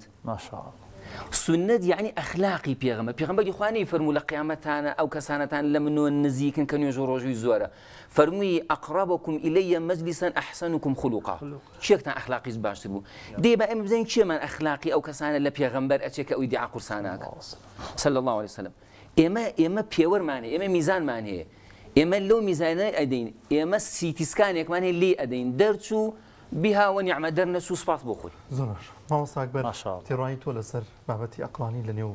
ژیان و لە نێو تاکو لە نێو کۆمەڵگاشدا من پێم خۆشە لەوە دەست پێ بکەم ئەم وەڵامێک بێ بۆ جەنابی مامۆستا کامەرانی بەڕێز یان پرسیارێک بێ بۆ جەنابی مامۆستا کامەران و بۆ خۆشەویستانە لە ئەوروپا چەند ساڵە پێیان وایە مەزدەری قەراری ئینسان لە ئینسانە بریتێ لە دەماغ و عەقڵ بە تازەی توێژینەوەیان کردو و شەرحی ئینسانیان کردووە کە دڵی ئینسانیان گۆڕیوە سەیرەکەن خۆڕسکانە کە دڵی ئەم ئینسانیان گۆڕیوە کۆمەڵی قەراریش لەگەڵیا گۆڕاوە کە ئەو ئینسانە دڵی مەسەلەن دڵی منیان گۆڕیوە یەکێتریا خستووەتە سەرم ئێستا حەزەکان بۆ شتی تر زیادی کردووە یان لە حەزەکانی جارانم هەر هەمان ئینسانم بەس دڵم گۆڕاوە ڕووگەکەی بۆ کۆمەڵی شتی تر یان ئەوانەی جاران تاسووقی تینوێتی منێشکان ئێستا پێی ناشکی ئێستا ئەسڵەن ڕقم لێتی قەستی من بەڕاستی ئەم بابەتە ئەبێ ئەوانە ڕوون بکرێتەوە کە ئینسان مەزدەری قەراری عەقڵی کامەیە چکە قورئان لە 132 شوێنە تقریبا وشەی قەلبی بەکارهێناوە تەنها لە 47 شوێنە بە مشتەقاتی وەش باسی عەقڵەکە زانایان و مفەسیرین و ئەوانەی خەریکی لێ توێژینەوەن لە ئینسانیشا ئێستا لە گومانان بە دوای ئەوە ئەگەڕێن بزانن خودی عەقڵ چییە چکە مامۆستا ئەفەرمێ بە عەقڵ ئەگەین بەو شتە کام عەقڵ کام جۆر عەقڵ کام مستەوا لە عەقڵ ئێمە ئەبێ ئەوە بەرجەستە بکەین بەڕاستی ئێستا پەروەرگار سەیری بکە لە قورئانی پیرۆز ئەفەرمێ چی لەهم قولوب وانە يعقلون وایە مامۆستایان بها پێم وایە سوورەی حەجە ئایەی پێم وایە چلو شتێکن چلو دووە چلو سێ یعنی لەویا کاتێ باسی عەقڵ ئەکا ئەگەڕێتەوە بۆ دڵ هەر لەوێ شانە کاتێک لە شوێنێک لە زۆر شوێنە هەڵبەتە کاتێک باسی بیرکردنەوە ئەکا خێرا ئەگەڕێتەوە مەزدەری قەراری ئینسان بۆ پەنا بۆ دڵە با نەک بۆ عەقڵی ئینسان زۆرێک لە زاناکان ئێستا گەیشتون بەوە کە چاو کۆمەڵێ شت بەرهەم ئەهێنێ دروستی ئەکا ئیستیکابی کۆمەڵی شتەکە بۆ ناو عەقڵ فیلتەرێکە دوجار نەقڵیەکە بۆ دڵ ئەسڵەن کۆمەڵێ زانای عیلمی ئێستا پێیان وایە مەزدەری قەرار و جۆری بیرکردنەوەی ئینسان لە باڵا بریتێ لە دڵی ئینسان نەک ئەوەی ئێمە ناومان ناوە عەقڵی ئینسان زۆر پشڕاستی ئەم بابەتە کرێت و بۆی منش یەکەم پرسیارم لە مامۆستا ئەوە بوو کە کامە دڵە لە ئینسان کە کامە عەقڵە لە ئینسانە چونکە بەڕاستی ئەو بە بۆچوونی من یعنی ئەو عەقڵە ئەوە نییە کە ئێمە ئەیبینین ئەو عەقڵە ئەوە نییە کە لە ناوم کاسەی سەرایە چونکە ئینسان ئەگەر بڕیار بێ ئەوە بڕیارە هەمومان هەمانە بەس کاتێک کە پەروەرگار لە عەقڵی باڵا ئەدوێیان لە ڕێگەی پێغەمبەرەوە صلی الله علیه وسلم لە عەقڵی باڵا ئەدوێ یعنی هیچ باسی سەری نەکردووە ئەسڵەن باسی عینی نەکردووە باسی بەسەرەکە ئەسڵەن باسی ئەوەنەی باسی عینی دڵ کراوە لە قورئانەوە باسی عینی سەر نەکراوە کەواتە ئێمە گرنگترین شت بۆ خەڵکی عام ئەوەیە کە یەکلای بکەینەوە ئایا لە ئینسانە کامە عەقڵە کوێ عەقڵە مەزدەری قەراری ئەم ئینسانە ئەبێ کوێ بێ ئەوە پرسیارێکی زۆر بابەتێکمان باس کرد شارێکمان خوێندەوە کاکسید خوێندیەوەڵێ ئەگەر وت هەربێ یا ڕەب ئیمانە بێ بە پەرژینم بەڵێ لە جاتی سێری دنیاکەم بە چاوی دڵتەوە بینم ڕاستی عەقلانیەتێک لەسەر و عەقلانیەتی فکرەوە باشە مامۆستا هەیە من جا مەبەستم و ئەمە بڵێم مەبەستم و ئەمە بڵێم مەبەستم بۆ ئەو بڵێم کە ئێمە لەسەر و عەقلانیەت و عەقلانیەتێکی چاومان هەیە شعورمان هەیە حاسی شەشەممان هەیە کە ئەم شتانە دەرکەکەین بە چاوی عین نایبینین بە چاوی دڵی بینین عەقلانەتی دڵ هەیە وجودی هەیە عەقڵی دڵ هەیە دروستە طبعا عارفێکی گەوری وەکو ئیمامی نیفەری بەڕەحمەت بێ طبعا پیاوێکی زۆر گومناوە لە هەموو توراسی ئیسلامیە تقریبا 13 جار ناوی هاتووە و عارفێکی گەوری خاوەنی تەسەووفی وەقفەیە لە باسی عیلمە ئەفەرمێ لە عیلمە ئینسان ئەگاتە ئەو شوێنەی علم بابەتە عەقڵانیەکە کە باسیەکەم ئەفەرمێ ئەگاتە ئەو شوێنەی کە زۆر ئەهلی علم و ئەبێتە ئولو العلم تێ ئەگا هێشتا لە مەقامی جەهلایە چونکە لەسەر و ئەوە وانێ درکێک هەیە کە لەسەر و درکە عەقڵانیەکەی کە عەرزم کردن ئەم عەقڵانیەتی کە هەیە كمن دفاعي ليكم إما يعني علماء جوري وكو نظام مان هي وكو علاف مان هي وكو جويني مان هي وكو إمام غزالي مان هي فخر الدين الرازي مان هي فيلسوفي جوري كردي وكو شهاب الدين سوروردي مان هي وهروها شمس الدين شارزوري مان هي أمانة فيلسوف كإيش أنا لسر عقل كرو بلا ماكو عرض كردن عقل يا ساقشتي كان أم قفتو يعني كإما أيكين بعقل أيكين أجر بلام شاوي عين بلام يقيني عين كوت عقسم أويه بلام أي ضل إشي لوياية كقرآن خطابي لسر أويه قرآن ببيغمبر إخوة فرمي عليه الصلاة والسلام ما كذب الفؤاد ما رأى أبي بيغمبر إخوة شي بيني بالأسفل يعني جاك بإمي بازنك ما كذب الفؤاد ما نافرمي ما كذب القلب أفرمي فؤاد أوي كداجر ساوى محوي فرمي كجيش حزرتي باري نوري بيشوني لسر باري كهل جرسا بدوري شمع خويا أبو بپروانه بدوري خويا سوتا ناليجا فرمي ظلم وتحاكمي معزول وانيا بالله يعني أو شويني كي ترهيا كبتزكية نفس إما أجين بوا هر آخر قسم بما مصاهي من كفرمي آي كسي بتواني بعقل كنترول كاتو دينداري كي ساختي بي بفروشيتوا قصاكي زوزو تواوا بلام كسيك أهلي تزكية نفس بي لقيامة برامبر پیغمبری خواه شرمی جانی بطوره که سر حال ابره دیندار ساختی که قرآن اولا خلقی ریامان هي ناقاته او راست جا ما مستا ببورت خواه من ويستم اما بلين براسي ما مستا كامران يعني من ببوشوني خوم الله يميتر تفكريني من ابو او من هيك بوشوني خوم من عارف كان وعارف كان وافرمون اگر هلبو يعني خوم هلا ما بس ما والله مزاح فعلا مش هلا اضافه نربو او استا زور جاربيره كيتو آية إسلام كديني همو معنا بيام بو عقل يام بو دل خو مگر بو عقل بيتي هذا اگر بو عقل بيه لكو شق القمر ولكو وشتري لبردي بيت درو لكو اسلام علاج ولكو انساني لا ناو اغري كان سوتي اما لقى العقلي بحثي مجرد ايما جينا بيته بلام اگر بيامك الاصلا بو دل نبي دل خواستي لسره ونبي عقل دل تيا بير نكاتوا قبول يوشتناك كواتم بقناعتي من عقل ودل دو صولن بو بري وبرني كشتي إيماني إنسان كواتا أما جيلين بو كاكسي فاروق با غزاليك بشيوازيك حال من بكاتو لحالو بحالي درون برمان كاتو لجوانيكاني أم غزالانو همان بكاتو لخوشويسي خواه بيغمار إن شاء الله كاكي بيجي لاي موصا وتيك كوتاي بيانينا مجلس مان دين له مجلس كي ولي وشور كوتاي ببرنامج كاين ان شاء الله بما وصاك بلا جنابته كوتا قصد كوتا شتيك بيامك تهبت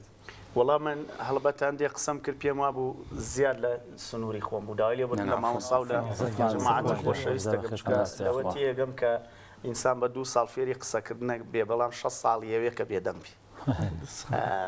بلام تر جاري واي موضوعك وقصه وباسانه هلقدي لكوتاي دارەوەم هەیە زۆر خۆشحاڵم بە دیداریان بەڕێزان و جنابی مامۆستا و مامۆستا گەورە بڵندانە داواکانم لە پەروەردگار ڕۆژووی ڕۆژوانی خۆشەویست قبول پێ و هیوای شاد و کامرانی بۆ ئێوە شەخوازم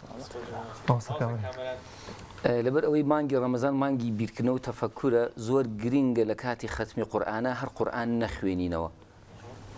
بەڵکو بچینە ئەو دیماناکانی بخوێنینەوە پشتی سوتورەکانی بخوێنینەوە وەکو خوای گەورە لوتف بکە عیلمەکە لە سوتورەوە ببێ بە سودور بێتە ناو دڵمان ئینشاءڵڵا ئینشاءڵڵا دەست خۆش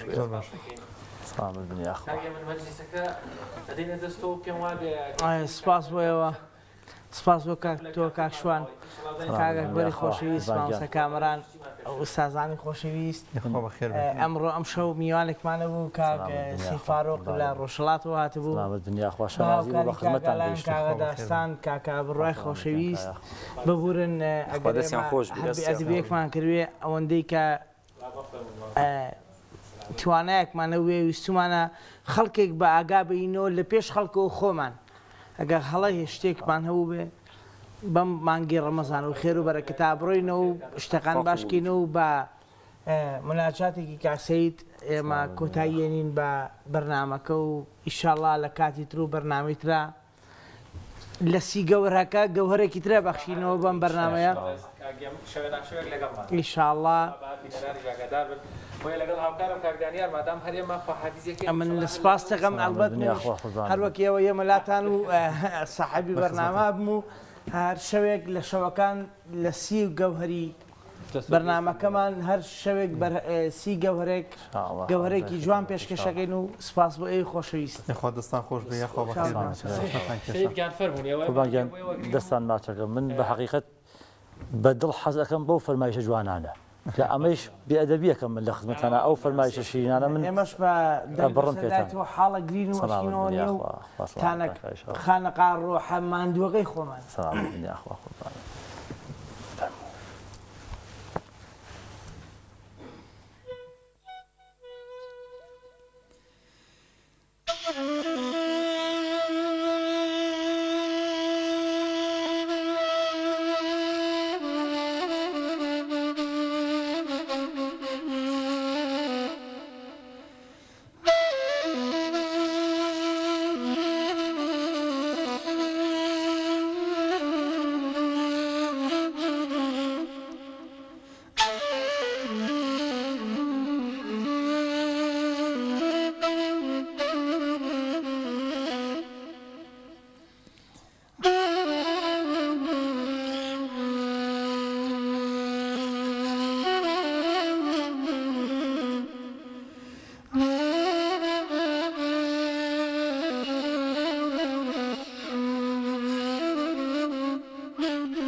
گەڵای جوانی وەری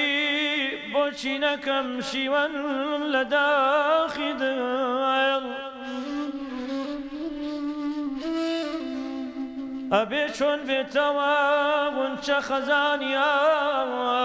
درەختی گوڵ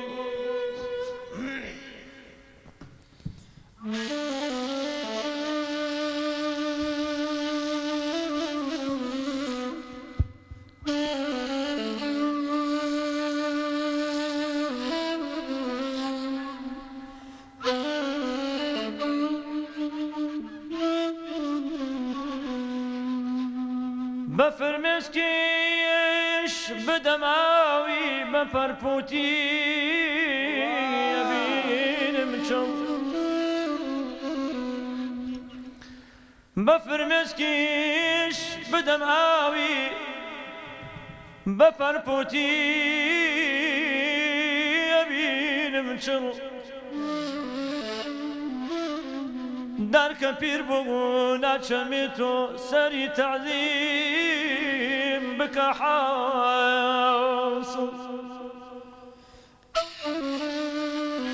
الله الله الله الله الله الله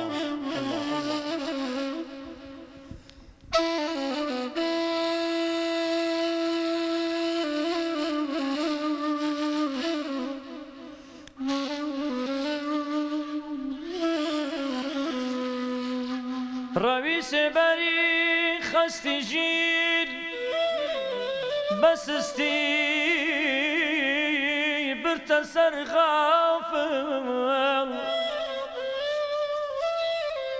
بەرەو پیری بڕۆ بەرەو پیری بڕۆ بەرەو پیری بڕۆ چۆن پیری تۆوە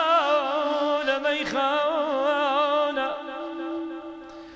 لەبەردەستیا بکە زاری بڵێ وا پڕ بوو پەیمانە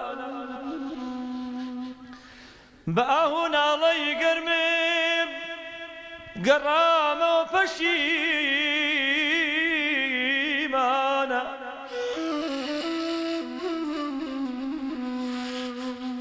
بە ئاهو ناڵەی گەرمێم گەڕامەوە پەشیمانە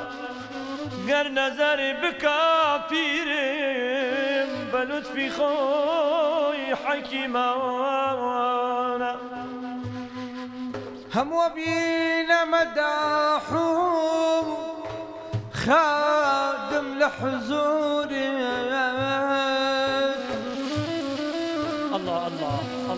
هم وبين مداحهم خادم لحزوره أي غوص سقلي طلب من كان ولمدينة ضرب بيماني ختام ورم كرد درمي خانكي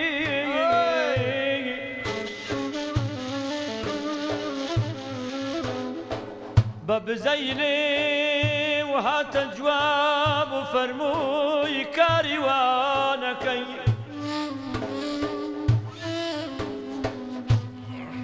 بۆ کوشتنی بەرگی دەروێشی بپۆشی و فولە تەختی شانەکەی بۆ کوشتنی نەفسی ئەمارە نەچێتە ناولاونەکەی صلي ربي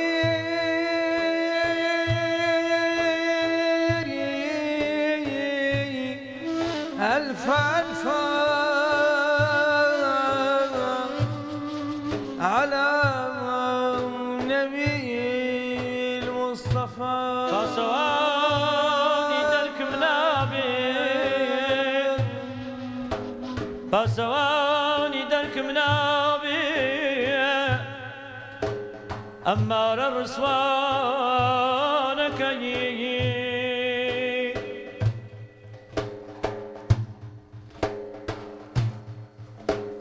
لنا كاسكار يا خاكم بسر روي بابا عمرك خواسابين جيني تا لبرقا في كسد أمرك خواسابين جيني لبر خافي كسد أمره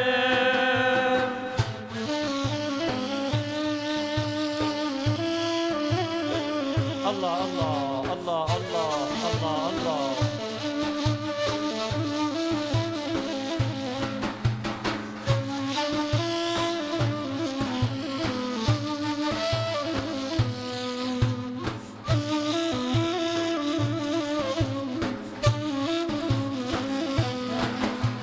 بزايا عشور لمرايا نيا واخذم همو يعني نبي وقتي لبول وقتي بخازم تا تياب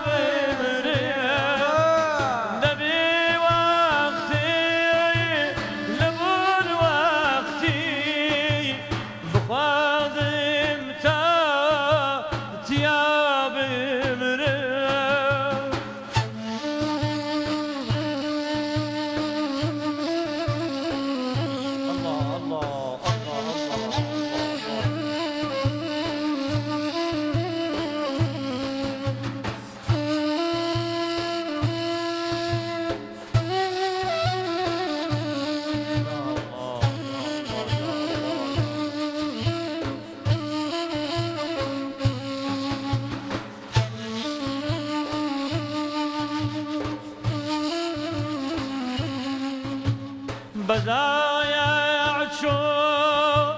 لمالايا نيا واختم همو يعني دبي وقتي لبول وقتي بخازم تا تياب مرن دبي وقتي لبول وقتي بخازم تا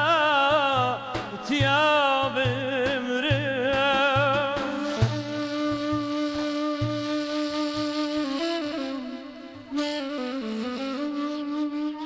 ئەجەل دەورم دەدا حازر بە وەعدەی دەور و تەسلیمە منی غەفڵەت زەدە هێشتا خەریکی مەسئەلەی دەورم خیاڵی پوچی دنیا و ئەدەماغ و دڵمی پێچاوە قیامەت هەر مەگەر ڕۆژی قیامەت بێتەوە فکرم لە پێکەوتوم و نەفسم بۆ هەوا دەشنێ وەکو منداڵ لەبەر پیری سرم خۆی ناگرێت و تازە پێدەگرم چییە سوچ و گوناهم بۆچی دەمکاتە جەزاخانە لە قەبر هەڵکەن هەتا ڕۆژی جەزا دەعوا چییە قەبرم سبەینێ یحشەر المەرئە براگەل فرسەتە ئیمڕۆ تەبەڕابن لە من با کەس نەبێ حەشری لەگەڵ حەشرم لە من نازانمی تر نەفسی بەدخۆ چی دەوێ مەحوی کە بەدکردار و بەدڕەفتار و بەدئەفگار و بەدتەورم مەگەر بەر مەوجی بەحری ڕەحمەتم خاوەسفی سەتاری وەگەرنە زەحمەتە پابوونەوەم ناممکنە حەشرم سەرکە جۆشێکی نەبێ من زرکە تاڵم بۆ چییە دڵ کە هۆشێکی نەبێ شیشەی بەتاڵم بۆ چییە سلامەتان کە ئایشە ڕاقولبانگیە دەستە ماچەکەم سپاستان دەکەم